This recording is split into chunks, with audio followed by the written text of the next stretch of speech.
Understanding gum line, a guide to dental vocabulary. Hello, and welcome to our English language learning channel. Today, we're going to explore a term that you might hear at the dentist's office or in conversations about oral health: gum line.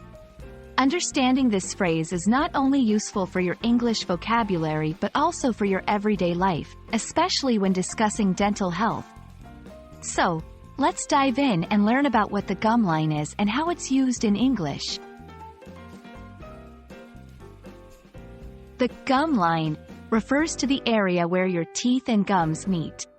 It's an important part of dental anatomy and oral health. The health of your gum line can affect your overall dental health, including issues like gum disease and tooth decay. When people talk about cleaning their teeth, they often mention the importance of cleaning along the gum line to remove plaque and prevent gum disease. You might hear gum line in various contexts. Dental appointments. Dentists often talk about the gum line when discussing oral hygiene or during dental checkups. Personal hygiene tips. Advice on brushing and flossing may include tips on how to clean your gum line effectively. Cosmetic concerns. Sometimes, people talk about the gum line concerning the appearance of their smile, such as having a high or low gum line. To fully understand conversations about the gum line, here are some related terms. Plaque, a sticky film of bacteria that forms on teeth.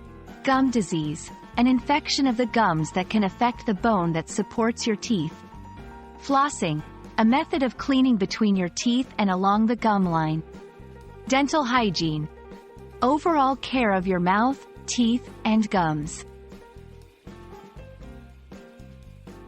I hope this video has helped clarify what the gum line is and how it's used in English, especially in the context of dental health.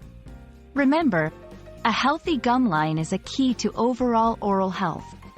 If you have any questions or topics you'd like us to cover in future videos, please feel free to comment below. Stay curious and keep learning. See you in our next video.